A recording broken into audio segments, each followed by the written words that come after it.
मुंबईत आता वातावरण होतं आहे सगळ्यात मोठ्या उत्सवाचं, म्हणजेच अवघे आता जून, जुलै, ऑगस्ट 3 महिने राहिलेत. आज जूनची 2 तारीख आहे आणि ही मुंबईत आत्तापासूनच एक वाईब तयार होते.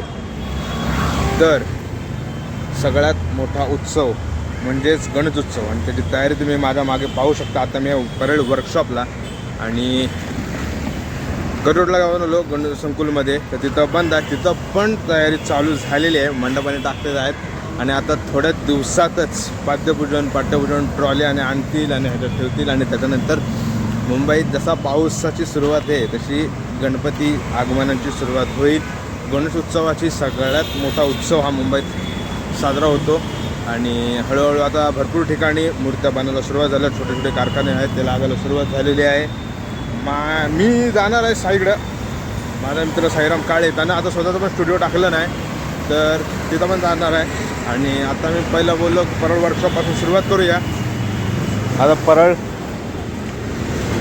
वर्कशॉपचा जो बेस आहे, म्हणजे जिथून गेल्या वर्षी आगमनाधीश चिंतामणी हा बाहेर आला होता, तर त्या एंट्री गेटला आता मी आहे.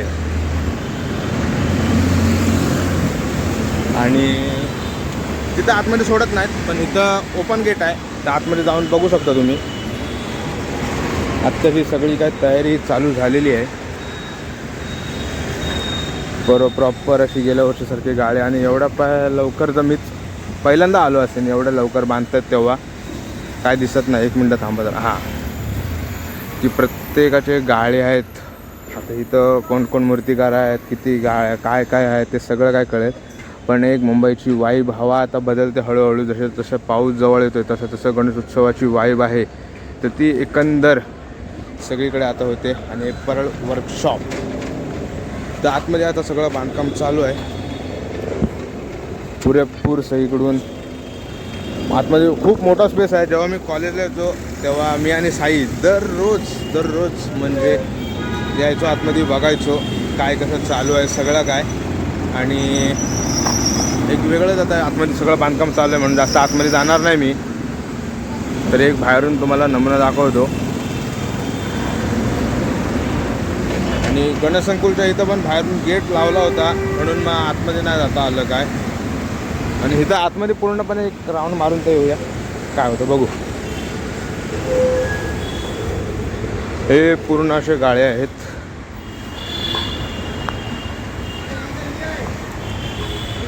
प्रत्येक एक मूर्तिकाराची प्रत्येक एक वेगवेगळी अशी जागा असणार आहे. एवढी फुलपॅकच्या बाजूला सगळे बसलेले आहेत. वेगवेगळं असं. आता यंदा इथं कोण कोण आहे इथं, आता इथून यंदा कुठले गणपती बाहेर निघतील ह्या गेटमधून, तर ते बघू. आता यंदा आगमन, पाद्यपूजन सोहळ्याची तर सुरुवात झालेली आहे. मुंबईत आता हळूहळू बोलतात ना, एक वेगळी वाईब सेट होते. इंस्टाग्रामवरती आता टोटली पूर्ण गणपतीच्याच रील, तो राजा असू दे, विश्वविक्रमी गणेश गल्ली असू दे किंवा चिंतामणी, भरपूर आता आहेत. एक वेगळी वाईब सेट होते. गेल्या वर्षीचे मोल्डनी पण आहे तिथं.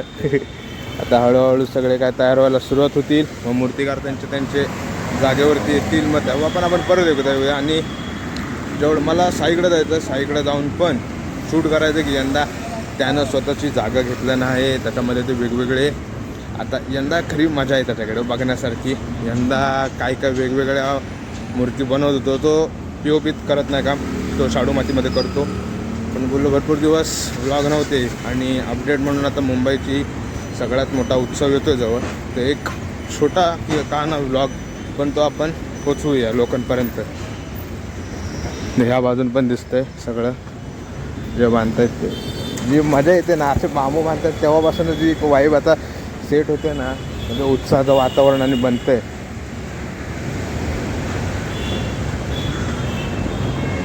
वेगळी मजा येते आता.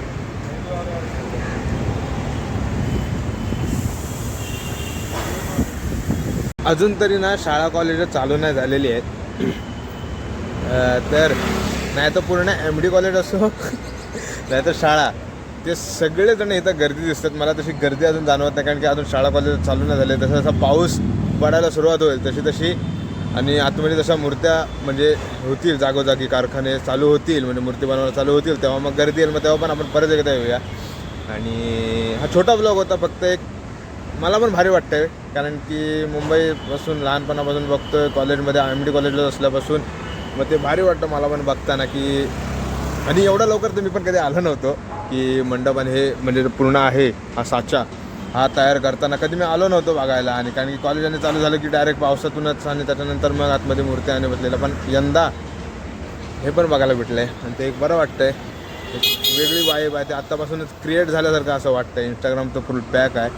त्याच्यानंतर यंदा मुंबईचा राजा गणेश गल्ली यांचं 99वं वर्ष आहे. तर काय करतील, गेल्या वर्षी त्यांनी खूप मोठं सरप्राईज दिलं होतं आणि यंदा बघू काय. आणि आता साईकडं पण जाणं होईल 2-3 दिवसामध्ये, तरी कॉन्टॅक्ट करू. तो गेला आहे बाहेर, तर कॉन्टॅक्ट करू आणि मग त्याच्याकडे जाऊ की काय कशा प्रकारे त्याचा यंदाचा सेटअप आहे, काय काय प्लॅन्स आहेत, कुठं जागा घेतल्या नाही ते सगळं काय कळेल.